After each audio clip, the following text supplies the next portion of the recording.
નમસ્કાર મિત્રો, હું છું આરતી પ્રજાપતિ યુટ્યુબ ચેનલ પર આપ સૌનું હાર્દિક સ્વાગત કરું છું। મિત્રો, આજના વિડીયોની અંદર આપણે વાત કરવાના છીએ જે આજે ગ્રાન્ટેડ કોલેજની અંદર અધ્યાપક સહાયકની ભરતી આવી છે, તો એ ભરતી પ્રક્રિયા અંગેની આપણે વાત કરવાના છે અને પૂરી નોટિફિકેશન સમજીશું અને ત્યારબાદ લાસ્ટમાં હું તમને આખું ફોર્મ કેવી રીતે ફિલ કરવાનું છે એની વિગત પણ તમને બતાવવાની છું કે આ વખતે આપણે જે પણ ફોર્મ ભરવાનું છે તો એ મેં અડધું ફોર્મ ભરી અને અંદરના જેટલા પણ જેટલી પણ ડિટેલ્સ તમારે ફિલ કરવાની છે એના સ્ક્રીનશોટ લઈ અને એક PDF બનાવી છે અને એના માધ્યમથી હું તમને સમજાવીશ કે તમારે આખું ફોર્મ ક્યાં શું કઈ રીતે ભરવાનું છે અને ડિટેલ્સમાં આપણે આજે વિગત જોવાના છે। ઓકે, તો બન્યા રહેજો છેક સુધી। જે મિત્રોને નોટિફિકેશનમાં ઇન્ટરેસ્ટ ન હોય અને ફક્ત ફોર્મ કેવી રીતે ભરવું એ જાણવું હોય તો લાસ્ટમાં જઈ અને તમે વિડીયોના લાસ્ટમાં જઈ અને તમે જોઈ શકો છો। અધરવાઇઝ જે લોકોને નોટિફિકેશન સમજવી છે એ લોકો પહેલેથી એન્ડ સુધી વિડીયોને જોજો। વિડીયોને લાઈક શેર કરવાનું ભૂલતા નહીં જેથી કરીને તમારા જેવા અન્ય મિત્રોને પણ મદદ મળી રહે। ચાલો હવે વધારે વાત ન કરીએ, આપણે જઈશું ડાયરેક્ટ ઓફિશિયલ વેબસાઇટ પર। ઓલવેઝ ઓફિશિયલ વેબસાઇટનો યુઝ કરતા શીખો। ઓકે, તો અહીંયા આપણે RASCHEGUG એટલું લખશો તો પણ તમને એની ઓફિશિયલ વેબસાઇટ પહેલી જોવા મળશે। ઓફિશિયલ વેબસાઇટનું નામ છે www.RASCHEGUJ.in। ઓકે, તો ઓફિશિયલ વેબસાઇટનો યુઝ કરી અને આપણે ફોર્મ ફિલ કરીશું। અહીંયા આપણે હોમ પેજ પર આવી ગયા છીએ। હોમ પેજમાં તમે જેવા નીચે સ્ક્રોલ કરશો ત્યાં તમને લેટેસ્ટ અપડેટ દેખાશે। લેટેસ્ટ અપડેટની અંદર તમને ડિટેલ્સમાં એડવર્ટાઇઝમેન્ટ આપેલું છે, તો એ એડવર્ટાઇઝમેન્ટ ઇંગ્લિશ અને ગુજરાતીમાં આપેલી છે। બંનેથી બંને લેંગ્વેજની એડવર્ટાઇઝમેન્ટ અને જે ડિટેલ્સ પુસ્તિકા છે એ મેં GSET અને GPSC આસિસ્ટન્ટ પ્રોફેસરના આપણા જે અલગથી ટેલિગ્રામ ચેનલ છે બંનેથી બંને ટેલિગ્રામ ચેનલની અંદર સેન્ડ કરી લીધી છે। અમુક એવા આળસુ માણસો હોય જે વેબસાઇટ ખોલવા પણ ન માંગતા હોય તો તેવા મિત્રો ત્યાં ટેલિગ્રામ ચેનલમાં જઈને પણ પુસ્તિકાને જોઈ શકે છે, વાંચી શકે છે, સમજી શકે છે। ઓકે, ચાલો આપણે અહીંયા ગુજરાતી લેંગ્વેજમાં જે PDF છે એને આપણે ડાઉનલોડ કરીશું અને આપણે એને સમજીશું।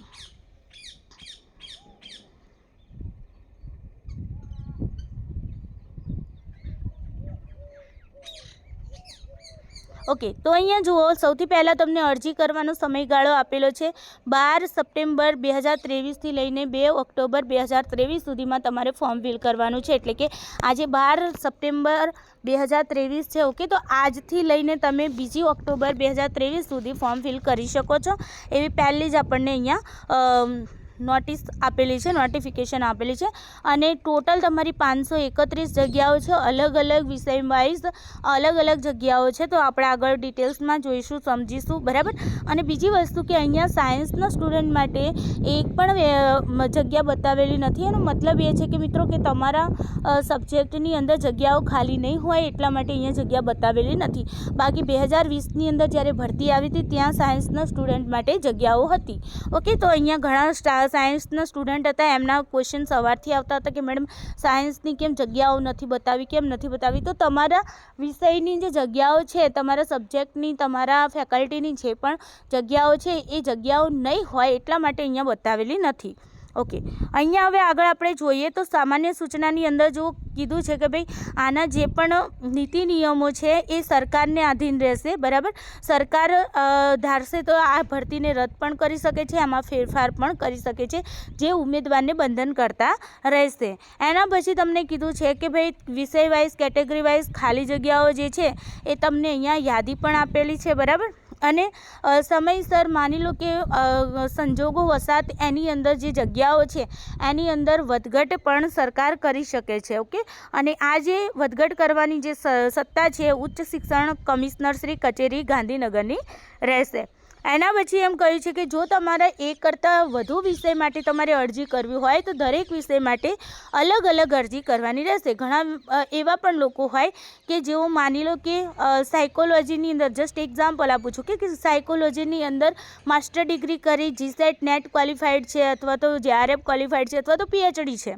ઓકે, અને એવો ને એવો બીજા વિષયની અંદર માની લો કે હિસ્ટ્રી વિષયની અંદર પણ તેઓ માસ્ટર ડિગ્રી કરેલી છે, GSET નેટ અથવા તો PhD કરેલી છે, તો એ લોકોને બંને વિષયમાં ભરવું છે, હિસ્ટ્રી અને સાયકોલોજી, તો બંને વિષયમાં ભરી શકે છે। બટ એના માટે શું છે, દરેક વિષય માટે અલગ અલગ તમારે અરજી કરવાની રહેશે। એક વિષય માટે એક અરજી, બીજા વિષય માટે બીજી અરજી, સમજાય છે ને?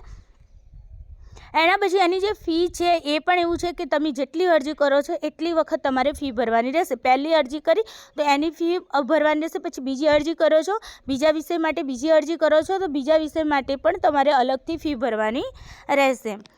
એના પછી તમને કહ્યું છે કે ભાઈ જે ભરતીના નિયમો છે બરાબર, એ ભરતીના નિયમો કમિશનરશ્રીના આધીન રહેશે. ઓકે, અને માની લો કે ભરતીના નિયમો મુજબ કોઈ કેન્ડિડેટ એવો હોય કે માની લો કે કંઈ એવું જુગાડ કરી અને અંદર પ્રવેશ તો મેળવી લે છે બરાબર ને, જોબ તો લઈ લે છે, પણ પાછળ જતાં ખ્યાલ આવે કે ભાઈ આ કંઈક કૌભાંડ કરીને આવેલા છે ભાઈ, તો જો એવા વ્યક્તિઓ જો પકડાય તો એમની જે આ છે એ પોસ્ટ છે એમની જે જગ્યા છે એને રદબાતલ કરવાની પણ સત્તા કમિશનરશ્રીની રહેશે. ઓકે, ભરતી પ્રક્રિયા પૂર્ણતયા જે એના પ્રવર્તમાન નિયમો જોગવાઈઓ છે એ સરકારશ્રીના આધીન રહેશે. જે પણ જો અહીંયા તમારે ધ્યાન રાખવાનું છે, ગ્રાન્ટેડ કોલેજ છે ટ્રસ્ટના અંડરમાં આવે છે, બટ જે નીતિ નિયમો જે એના નિયમો હશે એ નિયમો કોના અંડરમાં આવશે? સરકારશ્રીના અંડરમાં આવશે. આપણે ધ્યાન રાખવાનું, તમારું જે પગાર ધોરણ છે એ બધું સરકારશ્રીના નિયમોના આધીન નક્કી કરવામાં આવશે. ભલે ટ્રસ્ટ દ્વારા છે બટ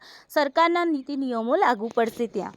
ઓકે, એના પછી જોઈએ કે આ જાહેરાત અનુસાર ભરતી કાર્યક્રમ કે શરતોમાં કોઈ પણ પ્રકારનો ફેરફાર કરવાનો અથવા તો એને રદ કરવાનો જે અધિકાર છે એ ઉચ્ચ શિક્ષણ કમિશનર શ્રી ગાંધીનગરને રહેશે.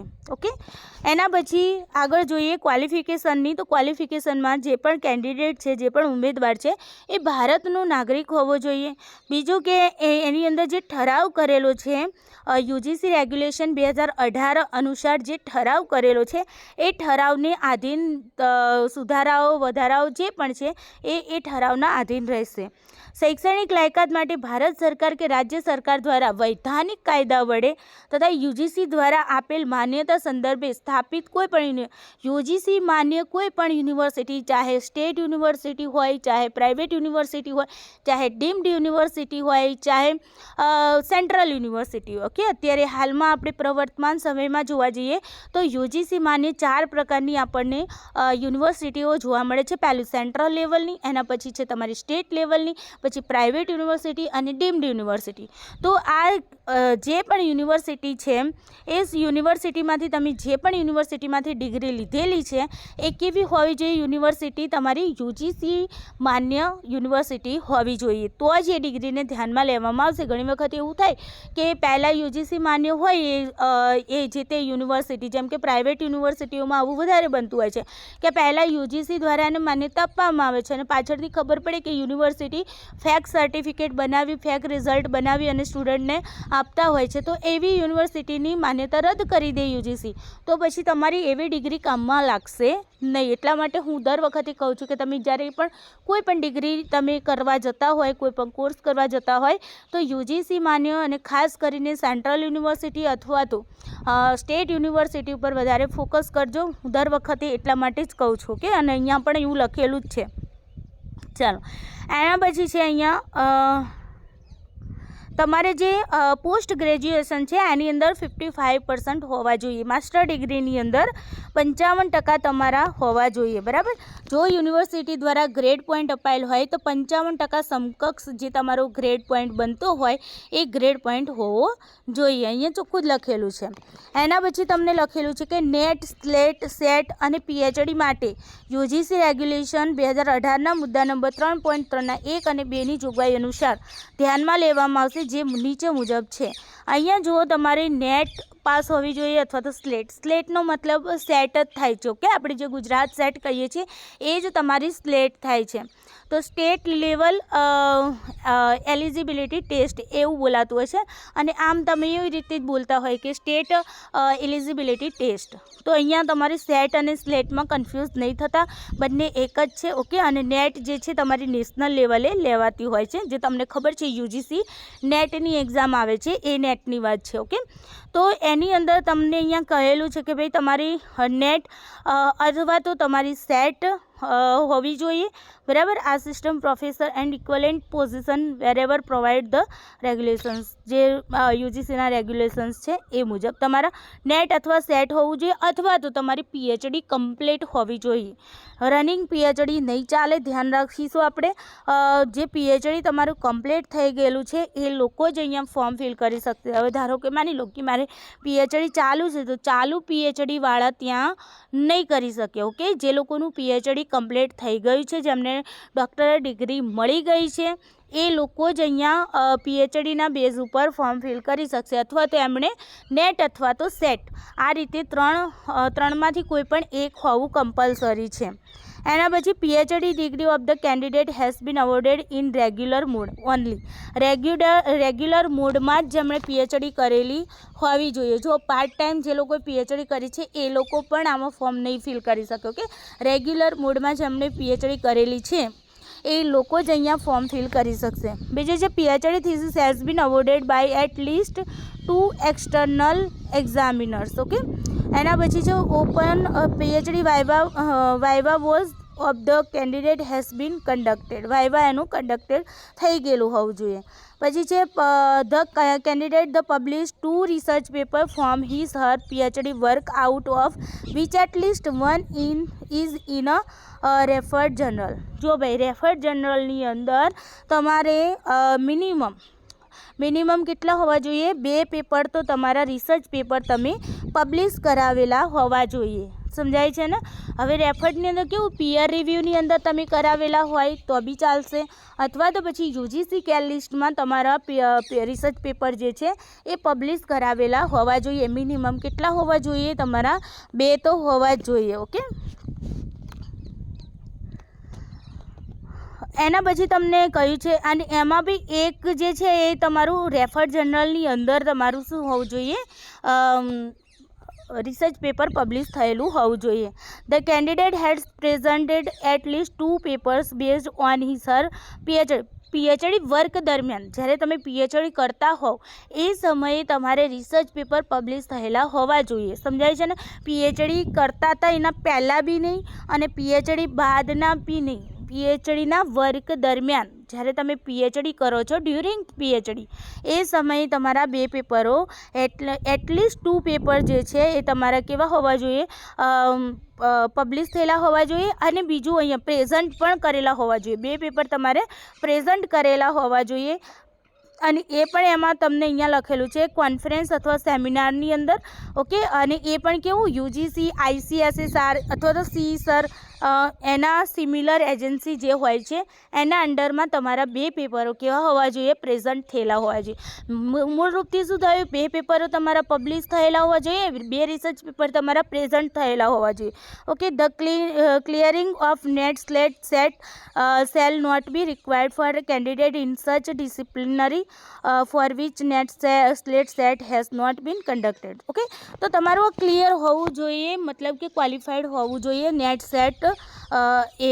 ઓકે, તો આપણે વાત કરી લીધી. એના પછી જોઈએ, જે ઉમેદવારે 19 સપ્ટેમ્બર 1991 પૂર્વ સંબંધિત વિષયમાં માસ્ટર ડિગ્રી પ્રાપ્ત કરેલ હોય અને જો તે પીએચડીની પદવી ધરાવતા હોય તો તેવા ઉમેદવારની શૈક્ષણિક લાયકાતના લઘુત્તમ ધોરણોમાં અનુસ્નાતક કક્ષાએ 55% બદલે 50% ધ્યાને લેવાના છે. 1991 પહેલાં જે વિષયો છે, બરાબર, પૂર્વે સંબંધિત વિષયની અંદર જે વ્યક્તિ માસ્ટર ડિગ્રી પ્રાપ્ત કરેલ હોય અને જો પીએચડીની પદવી તેઓ ધરાવતા હોય તો એમને 55%ની જગ્યાએ 50% એમના ધ્યાને લેવામાં આવશે. શેમાં? માસ્ટર ડિગ્રીમાં. ઓકે, શિક્ષણ વિદ્યાશાખામાં અધ્યાપક સહાયકની અરજી કરનાર ઉમેદવારો માટે વિશેષ નોંધ અહીંયા જોઈ લઈએ. તો યુજીસી રેગ્યુલેશન 2018 તેમજ NCTE 2014માં થયેલ વખતના સુધારાઓ તથા ગુજરાત સરકારના શિક્ષણ વિભાગ દ્વારા નિયત થયેલા લઘુત્તમ લાયકાત ધોરણો અહીંયા આપણે આપેલા છે, એના મુજબ આપણે અહીંયા જોઈ લઈએ. તો જો શિક્ષણ, જો બીએડની કોલેજો માટે અધ્યાપક સહાયકની જે લાયકાત છે એની અંદર શું લખેલું છે કે માસ્ટર ડિગ્રીની અંદર તમારા 55% હોવા જોઈએ. ઓકે, અને જો ગ્રેડિંગ પોઈન્ટ સ્કેલમાં હોય તો પણ એના સમકક્ષ ઇક્વલેન્ટ હોવા જોઈએ. 50%ના ઇક્વલેન્ટ તમારું ગ્રેડ પોઈન્ટ થવો જોઈએ. પછી એમએડની અંદર પણ તમારે એટલીસ્ટ 55% માર્ક્સ હોવા જોઈએ, ઓકે, અથવા તો ગ્રેડ પોઈન્ટ હોય તો એ રીતે એના ઇક્વલેન્ટ ગ્રેડ પોઈન્ટ હોવા જોઈએ. અને beside fulfil the above qualification the candidate must have clear the national eligibility test, એટલે કે નેટ ઇન એજ્યુકેશન વિષય સાથે નેટ હોવી જોઈએ, અથવા તો તમે સેટ અથવા સ્લેટ હોવી જોઈએ, ઓકે, અથવા તો સીસર તો જો કે એજ્યુકેશનમાં આવતી નથી, હે ને, બટ એના સિમિલર તમારે હોવું જોઈએ. એજ્યુકેશન સબ્જેક્ટની અંદર તમારું નેટ, સેટ અથવા સ્લેટ હોવું જોઈએ, અહીંયા એમ કહેવામાં આવ્યું છે. લાયકાતની શરતના મુદ્દા નંબર 5 મુજબ શિક્ષણ વિદ્યાશાખામાં પીએચડી કરેલ હશે તે ઉમેદવારને નેટ સ્લેટમાંથી મુક્તિ આપવામાં આવશે. મતલબ કે જેમણે પીએચડી કરેલું છે એજ્યુકેશન વિષય સાથે, તો એમને શું છે ભાઈ, નેટ સેટમાંથી મુક્તિ આપવામાં આવશે. પણ જો પીએચડી ન કરેલું હોય તો નેટ સેટ કમ્પલસરી જોઈશે. સમજાય છે ને?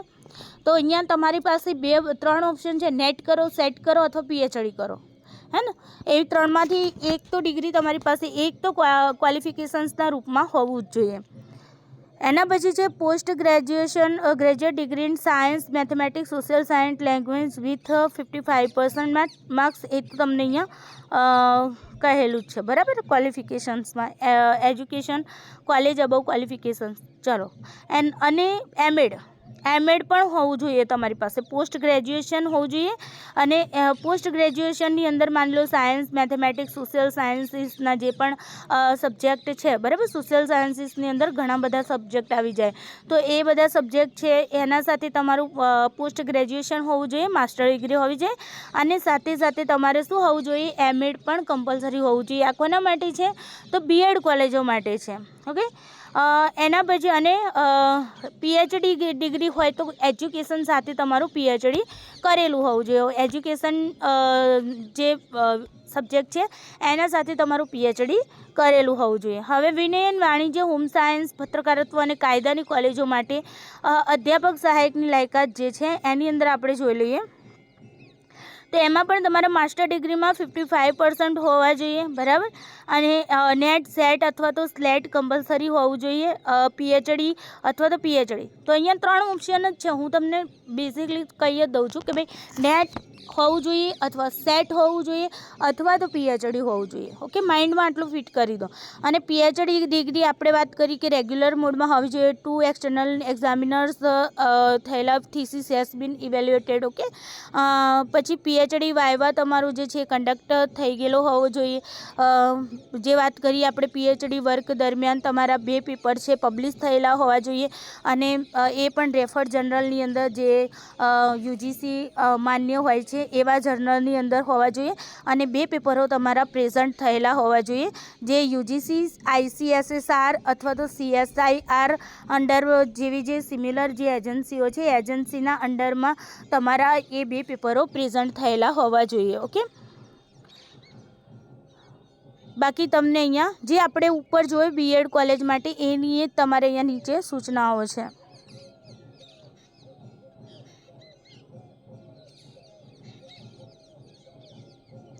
ચાલો, એના પછી જોઈએ ફિઝિકલ એજ્યુકેશન કોલેજના અધ્યાપક સહાયકની જગ્યા માટે લાયકાતના ધોરણો. તો એનસીટી રેગ્યુલેશન્સ 2014 અને યુજીસી રેગ્યુલેશન 2018 મુજબના જ રહેશે. બીઆરએસ કોલેજમાં ગુજરાતી વિષયની જગ્યા પર અધ્યાપક સહાયકની નિમણૂક કરવા માટેની લાયકાત જે છે એ 2018 મુજબની રહેશે.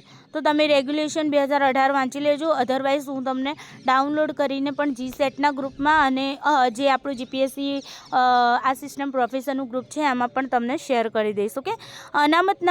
અનામત વર્ગના ઉમેદવારો માટે હવે આપણે અહીંયા જોઈએ તો અહીંયા એવું છે કે ભાઈ જે SC ST અને SCBC તેમજ EWS જે લોકો છે, બરાબર, એમને અરજીપત્રકમાં એની વિગતો જરૂરથી દર્શાવવાની રહેશે. જો તમે SCBCમાં આવતા હોય, તમે SC STમાં આવતા હોય, EWSમાં આવતા હોય તો એની વિગતો તમારે અંદર એડ કરવાની રહેશે. મૂળ ગુજરાતના જે SC ST અને SCBC અને EWSના ઉમેદવારો છે એમને જ અનામતનો લાભ મળશે. મતલબ કે તમારું જે તમને અનામત મળે છે, બરાબર, એ જે તમારી કેટેગરી જે છે, તમે OBCમાં આવો છો કે SCમાં આવો છો, STમાં આવો છો કે EWSમાં આવો છો, તો એ લિસ્ટ તમારું ગુજરાતનું જે લિસ્ટ છે એની અંદર આવવું જોઈએ, ઓકે. ઘણી વખતે આવું બનતું હોય છે જ્યારે નેટની એક્ઝામના ફોર્મ ભરતા હોય છે વિદ્યાર્થીઓ, ત્યારે એમને ખબર હોય છે કે ભાઈ ત્યાં શું કહેતા હોય છે, નેટની અંદર એ લોકો એવું કહેતા હોય કે ભાઈ તમારી જે જાતિ છે બરાબર, એ જાતિ તમારી શેમાં આવી જોઈએ, તમારી જ્ઞાતિ જે છે એ તમારી શેમાં આવવી જોઈએ, એ તમારી સેન્ટ્રલના લિસ્ટમાં આવવી જોઈએ, હે ને. એટલે કે જે તમારી જાતિ છે, તો જાતિનું જે પ્રમાણપત્ર છે, જેમ કે તમે ઓબીસી કહેવાઓ, એસસી એસટી, તો એ તમારું સેન્ટ્રલ લેવલના લિસ્ટમાં આવવું જોઈએ. બટ જ્યારે આપણે ગુજરાતની વાત કરીએ છીએ, જ્યારે GSETને ફોર્મ ભરતા હોઈએ કે પછી જો અહીંયા પણ આપણને કહી દીધું છે, તો ગુજરાતનું જે લિસ્ટ છે ઓબીસી, એસસી એસટી, ઈડબ્લ્યુએસ કેટેગરીનું, એ લિસ્ટની અંદર જે જાતિઓ આવતી, પેટા જ્ઞાતિઓ આવતી હોય અને એમાં તમારી જ્ઞાતિ આવતી હોય તો જ તમને અનામતનો લાભ મળશે. માની લો કે તમને સ્ટેટ લેવલમાં તમારી પાસે તમારી જે પેટા જ્ઞાતિ છે એ સ્ટેટ લેવલના લિસ્ટમાં નથી આવતી ને સેન્ટ્રલ લેવલના લિસ્ટમાં આવે છે, તો બી નહીં ચાલે. સમજાય છે ને? તો બી નહીં ચાલે. કમ્પલસરી સ્ટેટ લેવલના જે લિસ્ટ છે એની અંદર તમારી પેટા જ્ઞાતિ આવી જોઈએ, તો જ તમને અનામતનો લાભ મળશે. પછી અહીંયા તમને કહ્યું છે કે ભાઈ જે ઓબીસી વાળા છે બરાબર, એમની પાસે નોન ક્રિમિનલ સર્ટિફિકેટ હોય અથવા તો પછી એસસી છે, એસટી છે બરાબર, અને જે ફિઝિકલ એન્ડ વિઝિબલ ડિફરન્સલી જે લોકો છે પીડબ્લ્યુ આપણે કહીએ છીએ બરાબર, તો એવા લોકોને યુજીસીના રેગ્યુલેશન 2018 મુજબ 5% એમને શું કરવામાં આવે છે, ગ્રેજ્યુએશન અને માસ્ટર લેવલમાં 5% રિલેક્સેશન આપવામાં આવે છે. એટલે કે એમને 5%, 55% માગ્યા છે, એની જગ્યાએ તમારી પાસે 50% હોય તો પણ તમે અહીંયા અરજી કરી શકશો. ઓકે, એટલે 5% તમને રિલેક્સેશન આપી દીધું છે. ઉમેદવારોએ અરજીપત્રકમાં જે તે અનામત કક્ષા દર્શાવેલ નહીં હોય તો પાછળથી અનામત વર્ગના ઉમેદવાર તરીકે લાભ મેળવવાનો હક દાવો માન્ય રાખવામાં આવશે નહીં, તો તેમને ઓપન કેટેગરીમાં નાખવામાં આવશે. તો ધ્યાન રાખજો, જ્યારે પણ ફોર્મ ફિલ કરો છો ત્યારે તમારે તમારી જે કેટેગરી છે એને ખાસ ધ્યાન રાખી અને મેન્શન કરજો. ઘણી વખતે આપણે ઉતાવળમાં ફોર્મ ભરી દેતા હોય છે અથવા સાયબર કાફેમાં કોઈકના જોડે ફોર્મ ભરાવતા હોઈએ છીએ તો આપણું ધ્યાન નથી રહેતું ને પાછળથી ખબર પડે કે આપણે ભૂલ કરી, પછી એ લોકો ઘણી વખતે સુધારી પણ નથી આપતા, હે ને. તો આપણે ધ્યાન રાખી અને બહુ જ ચીવટથી આપણે ફોર્મ ફિલ કરીશું, જેથી કરીને કોઈ પ્રશ્ન તમારા પક્ષેથી ના રહે. અનામત વર્ગનો લાભ મેળવવા ઈચ્છતા ઉમેદવારે તેના સમર્થનમાં સક્ષમ અધિકારી દ્વારા જાતિ પ્રમાણપત્રની નકલ અરજી સાથે અચૂક સામેલ કરવાની રહેશે. તમારે અટેચમેન્ટ કરવાના છે અમુક ડોક્યુમેન્ટ્સ, ઓકે, તો એની અંદર તમારે આ પણ ડોક્યુમેન્ટ્સ લઈ જવાના રહેશે અને એ પણ તમારે અટેચ કરવાના રહેશે. જો તમે અટેચ નહીં કરો તો તમે ઓપન કેટેગરીમાં ગણાશો. સામાજિક જે ઓબીસી વાળા છે તો એમને પણ નોન ક્રિમિનલ સર્ટિફિકેટ છે એ તમારે ત્યાં અપલોડ કરવું પડશે, અટેચ કરવું પડશે, તો ધ્યાન રાખીશું. ઓકે, એસસી એસટી વાળાને પણ એ જ નિયમ લાગુ પડશે. હવે જો ઉન્નત વર્ગમાં સમાવેશ નહીં થવા અંગેનું પ્રમાણપત્રની મહત્તમ અવધિ ઇસ્યુ થયા વર્ષ સહિત 3 નાણાકીય વર્ષની હોય છે, પરંતુ આવું પ્રમાણપત્ર સંબંધિત જાહેરાત માટે ઓનલાઈન અરજી કરવાની છેલ્લી તારીખ પહેલાં ઇસ્યુ કરેલ હોવું જોઈએ, તેમજ અરજી કરવાની છેલ્લી તારીખ સુધી માન્ય હોવું જોઈએ. મતલબ કે તમે જાહેરાત આવી છે, આપણે આજે આવી છે, એટલે 12 સપ્ટેમ્બરથી લઈને 2 ઓક્ટોબર સુધીમાં તમારા 3 વર્ષ થતા હોય તો તમે મતલબ કે 3 વર્ષની અંદર તમારું જે સર્ટિફિકેટ વેલિડ થતું હોય તો જ તમારું માન્ય ગણાશે. ઘણી વખત કેવું થાય કે માની લો કે તમારે એન્ડ ટાઈમમાં તમારે જસ્ટ એક્ઝામ્પલ આપણે અહીંયા જોઈએ કે 2 ઓક્ટોબરે આપણે લાસ્ટ ડે છે અને તમારું 1લી તારીખે સર્ટિફિકેટ કમ્પ્લીટ થાય છે અને તમે એવું વિચારો કે ચાલો 2જી તારીખે આપણે ફોર્મ ફિલ કરી અને ફોર્મ ફિલ કરવા જાઓ અને તમને ખબર પડે કે ભાઈ 1લી તારીખે તો આપણું સર્ટિફિકેટ તો કમ્પ્લીટ પૂરું થઈ ગયું છે અને 3 વર્ષ તો પૂરા થઈ ગયા છે, તો હવે શું કરીશું? તો પછી હવે તમારે નીકાળવા જાઓ તો તમને અઠવાડિયે તો સર્ટિફિકેટ મળે, હે ને, તો પછી વેલિડ નહીં ગણાય, તો પછી તમે ઓપન કેટેગરીમાં આવશો. એટલે ધ્યાન રાખજો, હજુ પણ કોઈને એવો ઇસ્યુ હોય કેટેગરીનું જે સર્ટિફિકેટ નોન ક્રિમિનલ વાળા જે વિદ્યાર્થીઓ છે એમનું જે સર્ટિફિકેટ નોન ક્રિમિનલ સર્ટિફિકેટ ન કઢાવ્યું હોય તો કઢાવી અને પછી જ ફોર્મ ફિલ કરજો. ઓકે, નાણાકીય 3 વર્ષ તમારું ત્યાં એ જે સર્ટિફિકેટ હોય છે ઓબીસીનું એ ગણાતું હોય છે.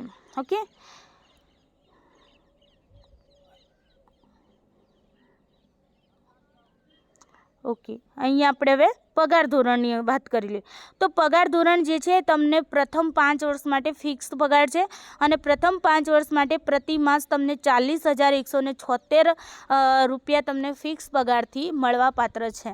ઓકે, તો ધ્યાન રાખીશું આપણે. ઘણા વિદ્યાર્થીઓ મને એમ પણ કહેશે કે મેમ તમે અડધું ફોર્મ ભર્યું છે તો તમે પણ ફોર્મ ભરવાના જ છો, હે ને? તો હું એમને અહીંયા ક્લિયર કરી દઉં કે મેં તો ફોર્મ ફક્ત તમારા માટે થઈને જ ભર્યું હતું અને મારા એક્સપિરિયન્સ માટે જ ભર્યું છે કે ભાઈ કઈ રીતની ભરતી પ્રક્રિયા હોય છે અને મારે વાસ્તવમાં જવાનું પણ નથી, કારણ કે મારી સેલરી 60,000 છે તો મને 40,000માં હું ખોટ ખાઈ 20,000ની ખોટ ખાઈ અને જોબમાં ન જવું, બરાબર ને? મારી ક્લાસ 3ની પોસ્ટ છે અને આ પણ જે તમારી આ અધ્યાપક સહાયકની જે આ પોસ્ટ છે ગ્રાન્ટેડની એ પણ ક્લાસ 3ની પોસ્ટ છે. તો 3માં ને 3માં જઈ અને ખોટ ખાવામાં કોઈ મજા નથી, એટલે માઇન્ડમાંથી કાઢી નાખજો. મારી એક સીટ, જો તમે એવું વિચારતા કે મેડમની એક સીટ છે તો મારી સીટ કાઢી નાખજો. ઓકે, હું તમારી સીટ નહીં રોકું, ડોન્ટ વરી, ચિંતા નહીં કરતા. ચલો, 5 વર્ષ બાદ સેવા જો સંતોષકારક જણાશે, કાર્યભાર સંબંધિત કોલેજની દરખાસ્તની ચકાસણી બાદ નિયમ અનુસાર તેમને ગુજરાત રાજ્ય સરકારશ્રી દ્વારા જે તે સમયના પ્રવર્તમાન નિયત થયેલ નિયમિત પગાર ધોરણમાં તમને પછી કાયમી કરી દેવામાં આવશે. પણ 5 વર્ષ તમારે ફિક્સ પગારમાં રહેવું પડશે. 40,176 રૂપિયા તમને દર મહિને મળવાપાત્ર રહેશે. પસંદગીનું જે ગુણાંક છે આપણે અહીંયા જોઈ લઈએ. આ પણ મેં મૂક્યું હતું. જો ગ્રેજ્યુએશનની અંદર તમારા 80% અથવા એનાથી વધારે ટકાવારી થતા હોય તો તમારા 21 માર્ક્સ ગણાશે અને 60થી લઈ અને 80થી ઓછા, હે ને? 60થી ઉપર 80થી ઓછા થતા હોય તો 19 માર્ક્સ ગણાશે. 55% લઈને 60% સુધીમાં તમારા જે ટકાવારી થતા હોય તો 16 માર્ક્સ. હવે અહીંયા ઘણા પ્રશ્નો એવો પણ કરશે કે મેડમ મારા 60.50% છે, મારા 60.50% છે તો મારા શેમાં ગણાશે, કયો માર્ક્સ ગણાશે? તો તમારું 60%થી ઉપર અને 80%થી નીચેલા છે એ કેટેગરીમાં તમે આવશો. કોઈ કહેશે કે મેડમ મારું 59.80% છે. કેટલું? 59.80% મારું માની લો કે ગ્રેજ્યુએશન અથવા તો પોસ્ટ ગ્રેજ્યુએશનમાં 59 મારા કેટલા છે? 80% છે. તો મેડમ મારા કેટલા ગણાશે? તો તમારે 3 માર્ક્સ પાછા ખસવું પડશે અને તમને 16 માર્ક્સ મળશે. સમજાય છે ને? તો ત્યાં તમને 19 માર્ક્સ નહીં મળે. 60%થી કમ્પ્લીટ 60%થી ઉપર હોય, 60.1% હશે તો તમને 19 માર્ક્સ મળી જશે.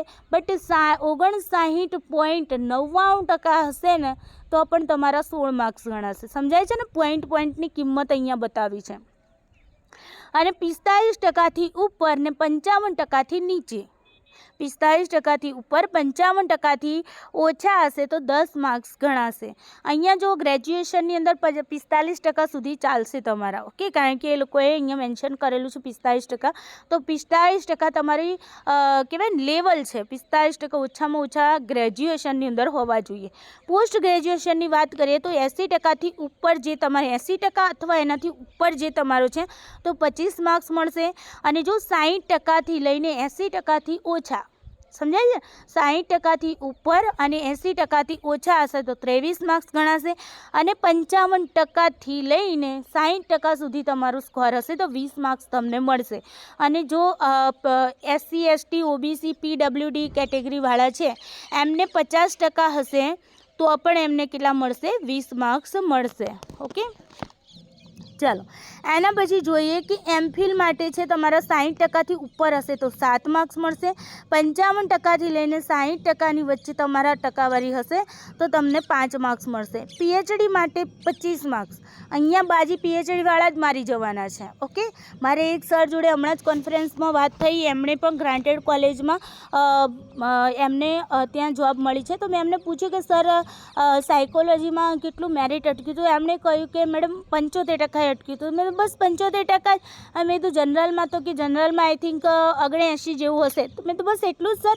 એટલે મને એમ કીધું કે મેડમ PhD છે એ PhD વાળાને 25 માર્ક્સ મળે છે. તો સમજો તમારે PhD નથી તો તમે GSET અથવા નેટ હશો અથવા JRF હશો તો 10 માર્ક્સ લઈ લેશો, બરાબર ને? નેટ વિથ JRF હશો તો 10 માર્ક્સ લઈ લેશો, નેટ એકલું હશો તો 8 માર્ક્સ લેશો, સેટ હશે તો 5 માર્ક્સ લેશે, હે ને? પણ PhD વાળા હશે તો ડાયરેક્ટ બાજી મારી જશે. 25 માર્ક્સ તમારાથી કેટલા બધા બધા માર્ક્સ આગળ જતા રહે હે ને. તો જે લોકો વિચારતા હોય ને કે ભાઈ હવે ગવર્મેન્ટે કહી દીધું છે, યુજીસીએ કહી દીધું કે ભાઈ પીએચડી કમ્પલસરી નથી, તો એ લોકો અહીંયા માર્ક ખાઈ જશે. એટલે ધ્યાન રાખો. હું તો હજુ પણ કહું છું કે પીએચડીમાં એડમિશન જેટલું વહેલી તકે મળે ને એટલું લઈ જ લેજો. એવી ઊંઘમાં ના રહેશો કે ભાઈ પીએચડી કમ્પલસરી નથી એટલે આપણે નથી કરવું. ધ્યાન રાખો, અહીંયા નડશે, બરાબર ને. ભરતી પ્રક્રિયામાં તમને એ નડશે. એના પછી આપણે વાત કરી લીધી નેટ વિથ જેઆરએફ વાળાને 10 માર્ક્સ, નેટવાળાને 8 માર્ક્સ, સેટવાળાને 5 માર્ક્સ. અને રિસર્ચ પબ્લિકેશન જે પેપર છે એ તમારું એક પેપર દીઠ તમને 2 માર્ક્સ ને મેક્સિમમ તમને 6 માર્ક્સ મળશે. એટલે કે તમે 3 પેપર મેક્સિમમ 3 પેપર બતાવી શકો, બરાબર. અને ટોટલ તમારે 6 માર્ક્સ, એક પેપરના 2 માર્ક્સ. એ જ રીતે અહીંયા પછી તમારે અને એમાં પણ લખેલું છે કે પિયર રિવ્યૂની અંદર પબ્લિશ થયેલું હોવું જોઈએ અથવા તો યુજીસી લિસ્ટ જે જર્નલ છે એની અંદર તમારું પબ્લિશ થયેલું હોવું જોઈએ. ક્લિયર. પછી છે તમારું ટીચિંગ એક્સપિરિયન્સની વાત છે તો પોસ્ટ ડોક્ટરલ એક્સપિરિયન્સ અથવા તો ટીચિંગ એક્સપિરિયન્સ. હવે ટીચિંગ એક્સપિરિયન્સમાં પણ આસિસ્ટન્ટ પ્રોફેસર અથવા તો જે તમે કહો છો ને હાયર એજ્યુકેશનની અંદર તમે જોબ કરતા હોય, એટલે કે BA BCom મતલબ બેચરલ ડિગ્રી, માસ્ટર ડિગ્રી, બરાબર ને. એ રીતે બીએડ કોલેજમાં કે એવી રીતે તમે જોબ કરતા હોવ તો તમારો એ એક્સપિરિયન્સ ટીચિંગ એક્સપિરિયન્સ ગણાશે. નહીં તો પાછા મારા જેવા હોય તો કે મેડમ અમે તો પ્રાઇમરી ટીચર છીએ, અમે તો અપર પ્રાઇમરી ટીચર છીએ, અમે તો હાઈસ્કૂલના ટીચર છીએ, તો એ લોકોને એક્સપિરિયન્સ નહીં ગણાય. યુજીસી ક્યાં લાગે છે? હાયર એજ્યુકેશનમાં લાગે છે. ઓકે. તો હાયર એજ્યુકેશનની અંદર જે લોકો જોબ કરતા હોય એ લોકોનો એક્સપિરિયન્સ અહીંયા ગણાશે. તો અહીંયા તમારા 1 યરના 2 માર્ક્સ ગણાય છે. તો મેક્સિમમ તમને 10 માર્ક્સ મળી શકે. એટલે કે 5 વર્ષ તમારા થયા હોય તો તમને 10 માર્ક્સ મળે ને તમારા 6 વર્ષ થયા હોય તો પણ 10 માર્ક્સ મળશે, 7 વર્ષ થયા હોય તો પણ 10 માર્ક્સ મળશે, 8 વર્ષ થયા હોય તો પણ 10 માર્ક્સ મળશે, અને 4 વર્ષ થયા હશે તો 8 માર્ક્સ મળશે. 1 યરના તમારા 2 માર્ક્સ, પણ મેક્સિમમ તમને 10 માર્ક્સ મળવા પાત્ર છે. એના પછી છે તમને અવોર્ડ મળ્યો હોય, માની લો કે ઇન્ટરનેશનલ અથવા નેશનલ લેવલે તમને કોઈ અવોર્ડ મળ્યો હોય ગવર્મેન્ટ થ્રુ તો તમને એના 3 માર્ક્સ મળશે. જો સ્ટેટ લેવલે તમને અવોર્ડ મળ્યો હોય સ્ટેટ ગવર્મેન્ટ દ્વારા તો તમને 2 માર્ક્સ મળશે. ઓકે. ટોટલ આ રીતે તમારું 100 માર્ક્સનું ટોટલ થાય છે અને એ રીતે મેરિટ તમારું ગણાતું હોય છે. મેરિટ બેઝ તમારી આ ભરતી છે. ઓકે. અને લાસ્ટમાં તમારું ઇન્ટરવ્યૂ પણ આવતું હોય છે. ઓકે. એના પછી છે આ આપણે વાત કરી લીધી કે મેક્સિમમ તમને નેટવાળા અને નેટની સ્લેટ બંને પાસ કરેલા હશે ને, કોઈ એમ નેટ પણ કરેલું હોય, સેટ પણ કરેલું હોય તો એમને મેક્સિમમ 8 જ માર્ક્સ, એટલે કે નેટવાળાની 8 માર્ક્સ અને નેટ સેટ હોય એની 8 માર્ક્સ. ઓકે. તો અહીંયા કન્ફ્યુઝ નહીં થવાનું. સેટવાળાને તો 5 જ મળવાના છે. ઓકે. તો સેટવાળાએ વધારે ખુશ થવાનું નહીં, નેટવાળાએ વધારે ખુશ નહીં થવાનું. ખુશ કોણ થશે? પીએચડીવાળા જેમને કમ્પ્લીટ થઈ ગઈ છે, જેમને ડૉક્ટરેટ ડિગ્રી મળી ગઈ છે, એવા લોકોએ ખુશ થવાની જરૂર છે અહીંયા. ઓકે. ચાલો અહીંયા શૈક્ષણિક અનુભવની વાત કરી લઈએ. શૈક્ષણિક અનુભવની ગણતરી માટે જો સમયગાળો 1 વર્ષથી ઓછો હશે તો ટેબલ 3Bના અનુભવના માર્ક્સના પ્રમાણસર ગણતરી કરવાની રહેશે. હવે અહીંયા ટેબલ 3B જોઈ લઈએ. Just weight. હા, અહીંયા આપણને ટેબલ 3B આપેલું છે, એના આધારે આપણને અહીંયા કહેલું જ છે, બરાબર, કે 1 યરના તમારા 2 માર્ક્સ છે. ઓકે. ચાલો. અનુભવના માર્ક્સની ગણતરી માટે જો ભાઈ અનુભવના માર્ક્સની ગણતરી માટે ઉમેદવારે લઘુત્તમ લાયકાત મેળવ્યા બાદ યુજીસી તેમજ રાજ્ય સરકારના ધારાધોરણો મુજબ માન્ય પદ્ધતિથી નિમણૂક મેળવેલ હશે તેમજ યુનિવર્સિટીની કાયમી માન્યતા મેળવ્યા બાદનો જ અનુભવ ગણાશે. ઓકે. તો અહીંયા ધ્યાન રાખીશું આપણે યુજીસી આધારિત જે પણ મેં તમને હમણાં વાત કરી એ જ આપણે અહીંયા વાત છે. પછી યુનિવર્સિટી માન્ય કોલેજોમાં સ્નાતક કક્ષાએ સરકારી કે બિનસરકારી અનુદાનિત કોલેજોમાં નિયમિત કે અધ્યાપક સહાયક તરીકેનો તથા સરકારી કોલેજોમાં કરાર આધારિત અધ્યાપક તરીકે પૂર્ણકાલીન અનુભવ માટે દર 1 વર્ષ માટે 2 માર્ક્સ ગણાશે. પાર્ટ ટાઈમ અધ્યાપકના અનુભવ માટે શિક્ષણ વિભાગનો જે ઠરાવ છે એ અનુસાર આ જાહેરાત મુજબની લાયકાત ધરાવતા સરકારી કે બિન સરકારી અનુદાનિત કોલેજોમાં સરકારશ્રી દ્વારા જે પણ મંજૂર કરેલ જગ્યા ઉપર માન્ય પસંદગી પદ્ધતિ દ્વારા પસંદ થયેલ હોય હોય તેવા ખંડ સમયના વ્યાખ્યાતાઓએ ઓછામાં ઓછા 2 વર્ષ સેવા બજાવેલ હોવી જોઈએ. પાર્ટ ટાઈમમાં કોઈ પાર્ટ ટાઈમ પણ કોઈ જોબ કરતા હોય છે, તો એવા લોકોએ અહીંયા તમને આપેલું છે કે ભાઈ તમારો જે અનુભવ છે 2 વર્ષ, તો ઓછામાં ઓછા 2 વર્ષ તમે સેવા આપેલી હોવી જોઈએ. અને એમાં પણ તમારા 6 કરતાં ઓછા વ્યાખ્યાન સામે પ્રતિ વર્ષ તમારા 0.5 ગુણ ગણાશે અને 6 કરતાં વધુ વ્યાખ્યાન સામે પ્રતિ વર્ષે 1 વર્ષનું 1 ગુણ તમારો ગણાશે. ઓકે, તો તમારે 6 કરતાં વધુ વ્યાખ્યાન આપેલા હોવા જોઈએ, તો તમારું 1 વર્ષની અંદર તો તમારું અહીંયા કેટલા ગણાશે? 1 માર્ક્સ ગણાશે. ઉમેદવારના અનુભવના વર્ષોની ગણતરી યુનિવર્સિટીની અધ્યાપક તરીકેની માન્યતા મુજબ રહેશે. ઓકે, ડોક્યુમેન્ટ વેરિફિકેશન અને સમાલાપ કાર્યવાહી છે ભાઈ.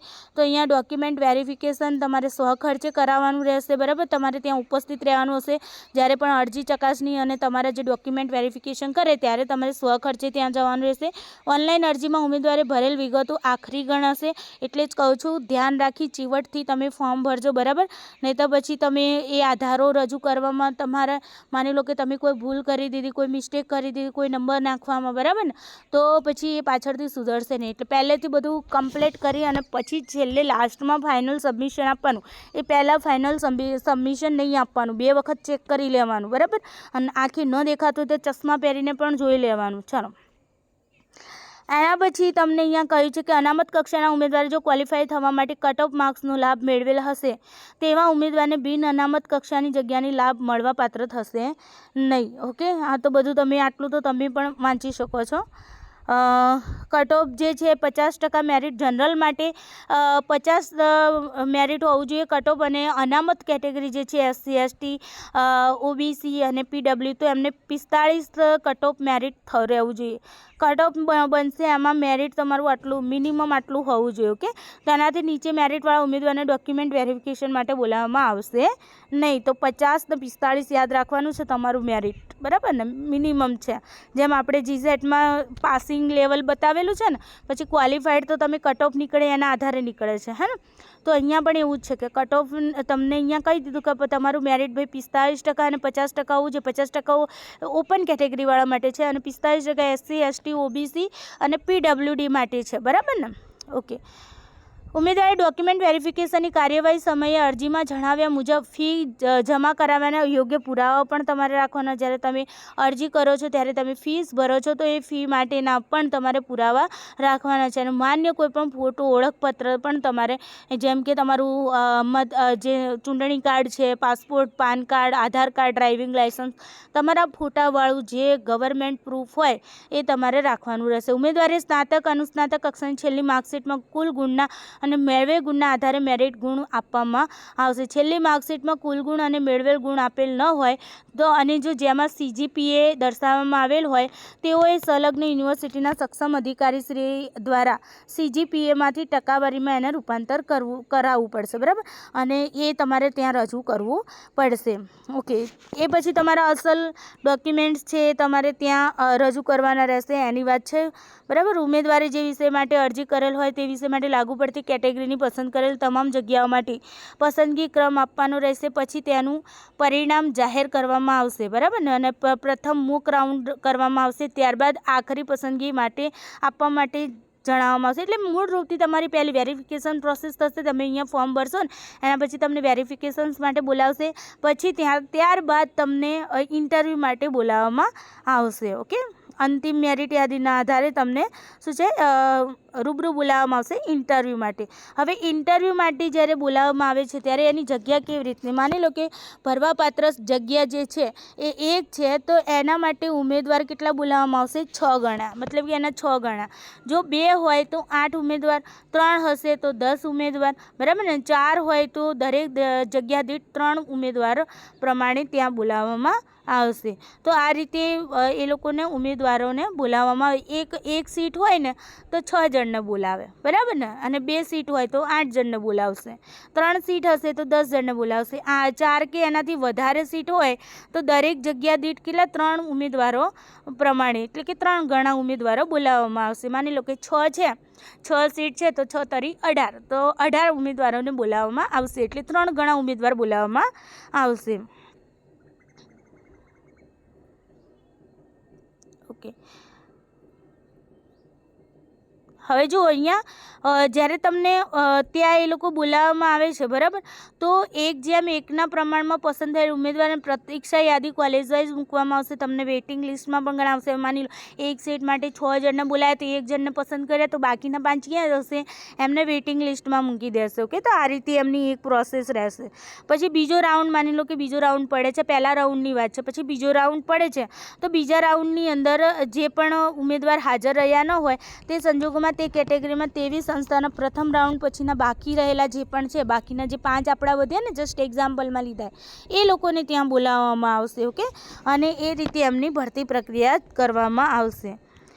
તમામ કાર્યવાહી દરમિયાન ઉમેદવારે સામાન્ય શિસ્ત અને પ્રસંગોચિત આચારસંહિતાનું પાલન કરવાનું રહેશે. આ પ્રકારના શિસ્તભંગના કિસ્સામાં ઉમેદવારની પસંદગી કે નિમણૂક રદ કરવા ઉચ્ચ શિક્ષણ કમિશનર શ્રીની કચેરી ગાંધીનગર અધિકૃત રહેશે.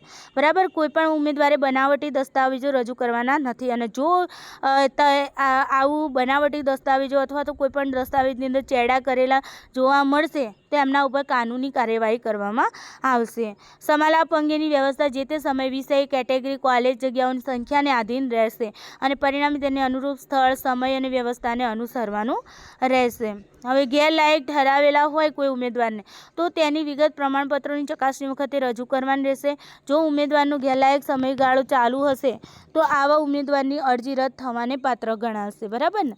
જો કોઈ ઉમેદવાર કોઈપણ સરકારી કે બિનસરકારી સંસ્થામાં પૂર્ણ સમયના અધ્યાપક કે કર્મચારી તરીકે કામગીરી કરતા હોય તો તેમણે જે તે સંસ્થાના સક્ષમ અધિકારીનું NOC, નોન ઓબ્જેક્શન સર્ટિફિકેટ, જેને આપણે NOC કહીએ છીએ, એટલે કે ના વાંધા પ્રમાણપત્ર, એમ કે એ જે સામેની સંસ્થા છે એ એમને કોઈ વાંધો નથી કે ભાઈ આ ભાઈ છે એ આ ભરતી પ્રક્રિયામાં જાય છે અને ભરતી પ્રક્રિયામાં રસ દાખવી અને ત્યાં પોતે જોબ લે છે, એના માટે જે તે સંસ્થામાં અત્યારે કાર્યરત છે સંસ્થાને કોઈ પણ પ્રકારનો વિરોધ નથી, કોઈ પણ પ્રકારનું ઓબ્જેક્શન નથી, તો NOC લાવવું જરૂરી છે. જેમ કે માની લો કે જસ્ટ એક્ઝામ્પલ, હું ગવર્મેન્ટ પ્રાઇમરી ટીચર છું, બરાબર ને, અને મારે આ ભરતી પ્રક્રિયામાં જવું છે અને માની લો કે મારો નંબર આવે છે અને મને લાગે છે કે મારે અહીંયા ભરતી પ્રક્રિયામાં માની લો કે મારે જવું જ છે, બરાબર, તો મારે શું કરવું પડે કે મારે પ્રાઇમરી લેવલમાં DPO કચેરી હોય તો DPO કચેરીમાંથી મારે NOC લાવવું પડે. માની લો કે હાયર એજ્યુકેશન હાયર લેવલના જે પણ છે, બરાબર, હાયર સેકન્ડરી ના જે પણ સેકન્ડરી કે હાયર સેકન્ડરીના જે શિક્ષકો છે માધ્યમિક અને ઉચ્ચતર માધ્યમિકના, તો એ લોકોએ DO કચેરીમાંથી નોન ઓબ્જેક્શન સર્ટિફિકેટ લાવવું પડે. બરાબર ને? એ જે તે કોલેજ કક્ષામાં હોય તો તમારી જે તે કોલેજ જો ટ્રસ્ટવાળી હોય તો ટ્રસ્ટ પાસેથી લાવવાનું રહેશે, અને જો તમારી ગવર્મેન્ટ હોય તો પછી એ રીતે તમારે જે તે લાગુ પડતું હોય ત્યાંથી તમારે યુનિવર્સિટીમાંથી લાવવાનું થતું હોય છે. સમજાય છે ને? એ રીતે NOC લાવવાનું રહેશે. અરજી કરનાર ઉમેદવાર ગુજરાતી ભાષામાં લેખન, વાંચન અને વાર્તાલાપની ક્ષમતા ધરાવે. ભાઈ ગુજરાતી આવડવું જોઈએ, બરાબર ને? ઘણી વખત એવું થાય કે આઉટ સ્ટેટના સ્ટુડન્ટ હોય અને એ લોકો પાસે ડિગ્રી હોય ને એ લોકો પણ અહીંયા ફોર્મ ફિલ કરે છે તો એ લોકોને ગુજરાતી આવડવું જોઈએ, વાંચતા આવડવું જોઈએ, લખતા આવડવું જોઈએ. ન આવડે તો પછી કામ આવે નહીં. ઓનલાઈન અરજીપત્રક ભરવાની સમગ્ર બાબતની સૂચનાઓ અહીંયા આપેલી છે. એ સૂચનાઓ આપણે ડાયરેક્ટ જ જોઈ લઈશું. અહીંયા ફી બાબતે અહીંયા જોઈ લઈએ કે ભાઈ ઓપન કેટેગરી જે SC ST OBC વાળા જે છે, બરાબર, એમણે 500 રૂપિયા ભરવાના છે. વિકલાંગ વિદ્યાર્થીઓ છે, SC ST ના જે પણ છે, જસ્ટ વેટ, ઓકે, ઓપન કેટેગરીવાળા, EWS વાળા અને OBC વાળા એમને 500 રૂપિયા ભરવાના છે. ફરીથી અગેન બોલું છું, ઓપન કેટેગરીવાળા, EWS વાળા અને OBC વાળાએ 500 રૂપિયા ફી ભરવાની છે, અને જે લોકો વિકલાંગ છે, SC ST કેટેગરીના લોકો છે એમણે 200 રૂપિયા ફી ભરવાની રહેશે. કોઈપણ સંજોગોમાં તમને ફી પરત મળવા પાત્ર નથી, તો ધ્યાન રાખીશું આપણે. અને ફોર્મ કેવી રીતે ભરવાનું છે એ હું તમને અહીંયા જણાવી દઈશ. અહીંયા તમને એક બીજી સૂચના છે, જે અટેચમેન્ટનું ફોર્મ છે એ કોલમ ખોલ્યું નહીં, કારણ કે એમાં આગળની ડિટેલ્સ હું ફિલ કરું તો જ અટેચમેન્ટનું ખુલતું હતું, એટલા માટે એ મેં ડિટેલ્સ બધી ભરી નથી, એટલે અટેચમેન્ટનું મારા અંદર ઓપ્શન ખોલ્યું નથી. તો અટેચમેન્ટ વિશે અહીંયા થોડી આપણે વાત કરી લઈએ, પછી બાકીની પ્રોસેસ છે હું તમને PDFના માધ્યમથી સમજાવી દઉં છું. ઓકે, અહીંયા તમને કીધું છે કે ભાઈ પાસપોર્ટ સાઇઝનો ફોટો જે છે તમારો 150 કેબીથી ઓછી સાઇઝનો હોવો જોઈએ.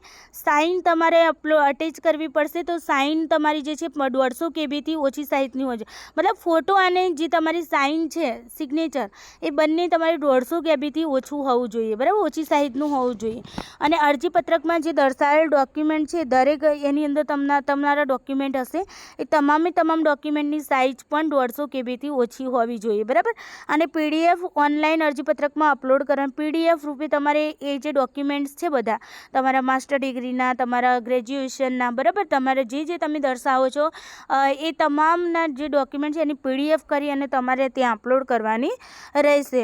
અરજીપત્રકમાં દર્શાવેલ વિગતોના તમામ આધારો અસલમાં ડોક્યુમેન્ટ વેરિફિકેશન અને સમાલાપ કાર્યવાહી વખતે તમારે લાવવાના, એટલે ઇન્ટરવ્યૂ વખતે અને તમારા વેરિફિકેશન વખતે તમારે ઓરિજિનલ ડોક્યુમેન્ટ સાથે લઈ જવાના રહેશે. ઓકે, ઉપરોક્ત વિગતો અપલોડ કર્યા સિવાય અરજી કન્ફર્મ થઈ શકશે નહીં.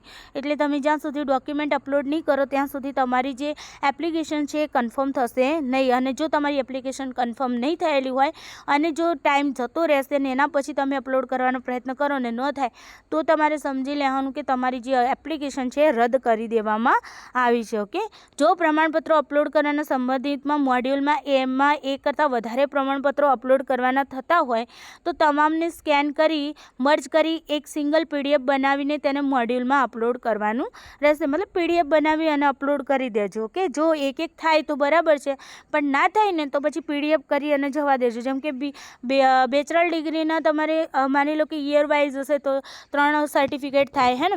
હવે માની લો સેમિસ્ટર વાઇઝ હોય તો એમને 6 થાય, તો માની લો કે 6 નથી થતા, એક બરાબર ને, તો પછી પીડીએફ કરીને જવા દેજો. જે ઉમેદવાર ઓનલાઈન અરજી કરતી વખતે ખોટી માહિતી આપશે તેમને ગેરલાયક ઠરાવવામાં આવશે. કે આપણે એવું ખરાબ કર્મ કરવાનું જ નથી, બરાબર ને, એટલે આપણે સારું કર્મ કરી અને આપણે આ ભરતી પ્રક્રિયામાં ભાગ લેવાનો છે. ઉમેદવાર ભરતી પ્રક્રિયા સાથે સંકળાયેલ અધિકારી કર્મચારીનો સંપર્ક કરવાનો રહેશે નહીં. ભાઈ લાગવગ કે ભ્રષ્ટાચાર, લાંચ રૂશ્વત કરવાની કોશિશ કરતા નહીં તો તમારી અરજી રદ થઈ જશે. અરજી ફી ચૂકવણી વિગતો વગરની ઓનલાઈન અરજી આપોઆપ રદબાતલ ગણાશે. જો અરજી તમે તો કરી દીધી અને ફી નહીં ભરો તો પણ તમારી અરજી કેન્સલ ગણાશે. ઓકે, ભરતી સંબંધિત સૂચનાઓ વખત વેબસાઇટ પર પ્રદર્શિત કરવામાં આવશે. તેથી તે અંગેની જે વેબસાઇટ મેં તમને પહેલાં પણ કહી, શરૂઆતમાં ને ફરી કહું છું, www.raschuj.in પર તમારે જોવાની રહેશે. ઓકે, ચાલો હવે અહીંયા આપણી સીટ જોઈ લઈએ. તો અહીંયા જો ઇકોનોમિક્સમાં 78 છે, ઇંગ્લિશમાં 58, ફટાફટ બોલી લો. ઓકે, કારણ કે વિડીયો બહુ લાંબો થઈ ગયો છે. જીઓગ્રાફીમાં 7, ગુજરાતીમાં 61, હિન્દીમાં જીઓગ્રાફીમાં 7, ગુજરાતીમાં 61, હિન્દીમાં 32, હિસ્ટ્રીમાં 19, ઇન્ડિયન કલ્ચરમાં 1, પોલિટિકલ સાયન્સની અંદર છે તમારી 4, સાયકોલોજીમાં 21, સંસ્કૃતમાં 26, સોશિયોલોજીમાં 13, કોમર્સ એકાઉન્ટન્સીમાં 130, સ્ટેટિસ્ટિકમાં 18, હોમ સાયન્સમાં 11, હોમ સાયન્સ FSNમાં 3, હોમ સાયન્સ ટેક્સટાઇલ એન્ડ ક્લોથિંગમાં 2, હોમ સાયન્સ ફેમિલી રિસોર્સ મેનેજમેન્ટની અંદર 1, હોમ સાયન્સ હ્યુમન ડેવલપમેન્ટની અંદર 1, ફિઝિકલ એજ્યુકેશનમાં 1, લોમાં 22, જર્નલિઝમમાં 1, ગુજરાતી મેથડમાં 1, ઇંગ્લિશ મેથડમાં 7, સોશિયલ સાયન્સ મેથડમાં 5, સાયન્સ મેથડમાં 2, મેથ્સ મેથડમાં 5, કોમર્સ એકાઉન્ટન્સી મેથડમાં 1, ટોટલ 531 જગ્યાઓ છે. ઓકે, અને અહીંયા એ જગ્યાઓનું લિસ્ટ આપેલું છે કે ભાઈ SCBCમાં કેટલી છે, PHમાં કેટલી છે, EWSમાં કેટલી છે, એ રીતે તમને ટોટલ આપેલું છે. ઓકે,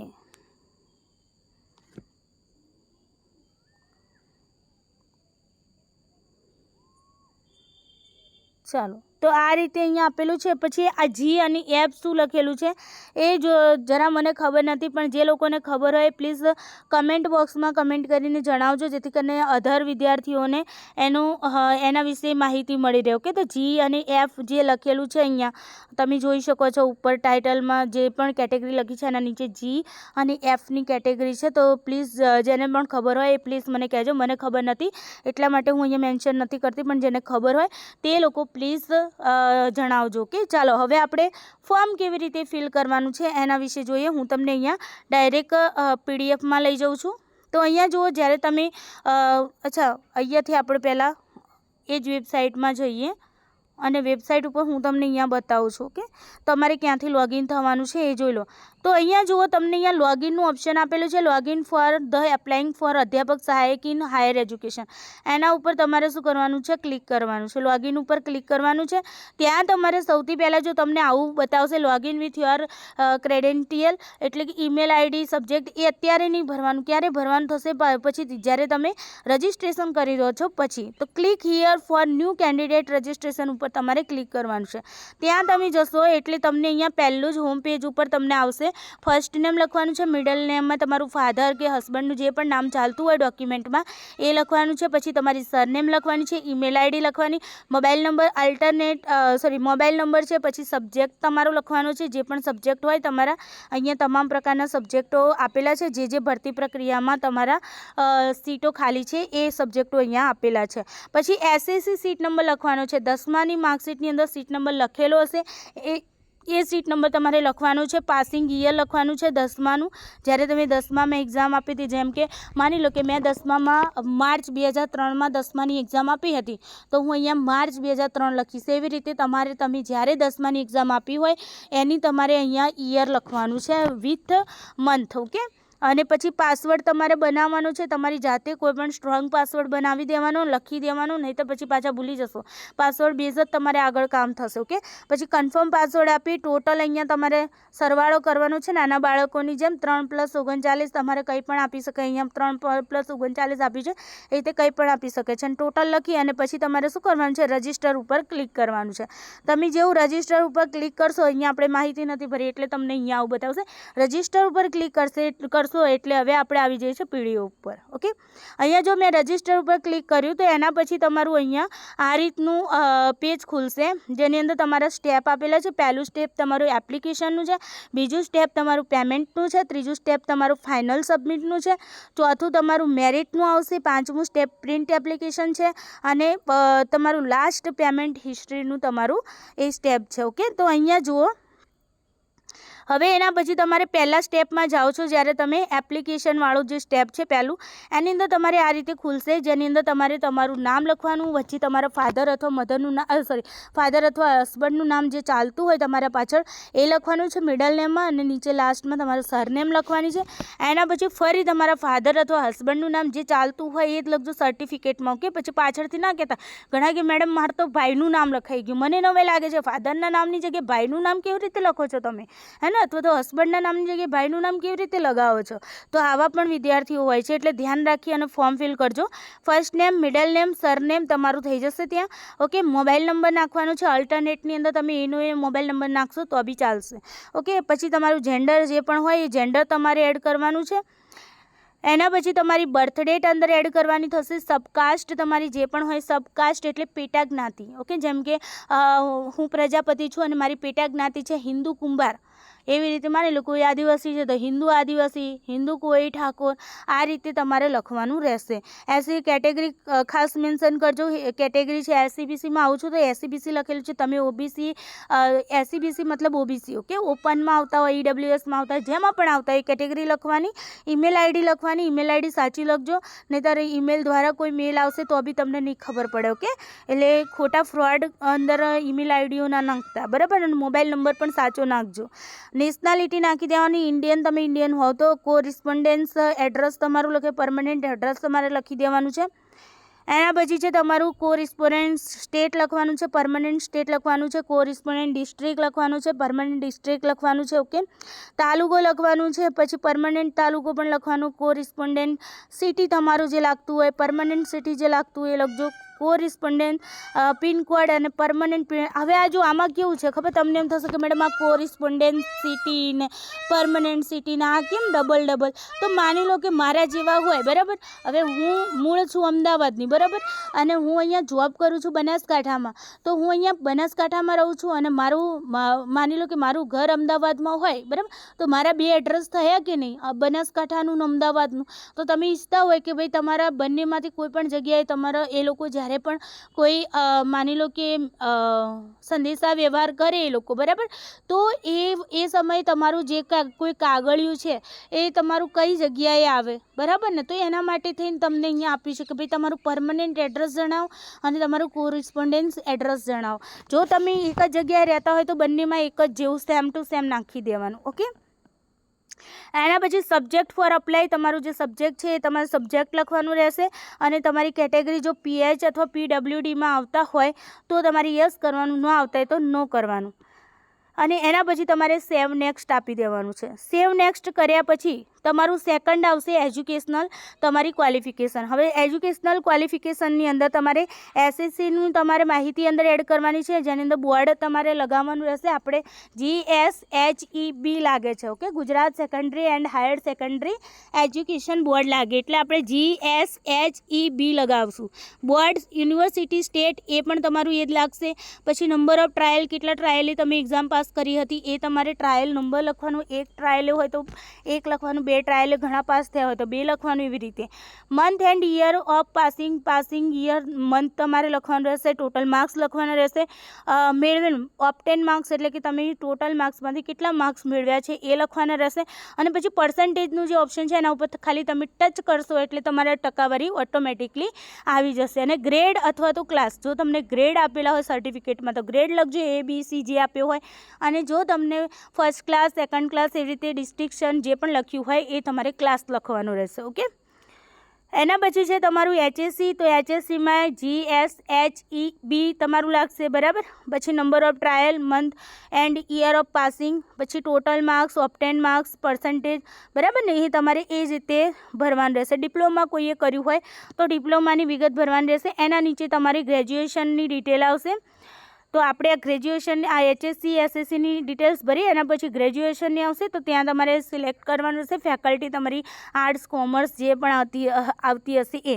પછી તમારી એક્ઝામ સિસ્ટમ જો યર વાઇઝ હોય તો યરલી સિસ્ટમ ઉપર ક્લિક કરવાનું, સેમિસ્ટર હોય તો સેમિસ્ટર ઉપર તમારે ક્લિક કરવાનું, બરાબર ને. અને એના પછી તમારે અહીંયા નીચે જો એડ લખેલું છે એના ઉપર ક્લિક કરશો એટલે અહીંયા તમારું એક ઓપ્શન ખુલી જશે. એની અંદર જો યર વાઇઝ હોય તો યર તમારા 3 હોય BAની અંદર, હે ને. BA બેચલર ડિગ્રીમાં 3 વર્ષની હોય તો તમારે પહેલા વર્ષની માહિતી મૂકો, બીજા વર્ષની માહિતી એડ કરો, ત્રીજા વર્ષની માહિતીની અંદર અહીંયા આપેલું જ છે એ રીતે તમારે ટકાવારી અને જે પણ છે એ તમારે અહીંયા લખવાનું રહેશે, બરાબર ને. અહીંયા મેં તમને અહીંયા PDFની અંદર બતાવી દીધું છે. પછી તમે પહેલા વર્ષનું પૂરું થઈ ગયું પછી એના ઉપર ફરી નીચે એડનું ઓપ્શન હોય ને એના ઉપર ક્લિક કરી અને બીજા વર્ષની માહિતી ભરો. પછી એડનું ઓપ્શન ક્લિક કરો અને ત્રીજા વર્ષની, 3 વર્ષની થઈ ગઈ. સેમેસ્ટર વાઇઝ હોય તો દરેક સેમ વાઇઝ તમારે લખવાનું, પહેલું સેમ, બીજું સેમ, ત્રીજું સેમ, ઓકે. 6 સેમના કરો. અને એના પછી તમારે અહીંયા આવશે, એના પછી નીચે તમારું અહીંયા ખુલશે ગ્રાન્ડ ટોટલનું. તો ટોટલ ગ્રાન્ડ ટોટલ કયું લખશો? લાસ્ટ યરમાં તમારું જે ટોટલ બન્યું હોય 3 વર્ષનું, હે ને, એ ટોટલ તમારે ત્યાં માર્ક્સ લખવાના, તમારે ટોટલ માર્ક્સ લખવાના રહેશે, કુલ ગુણ લખવાના રહેશે, ઓકે.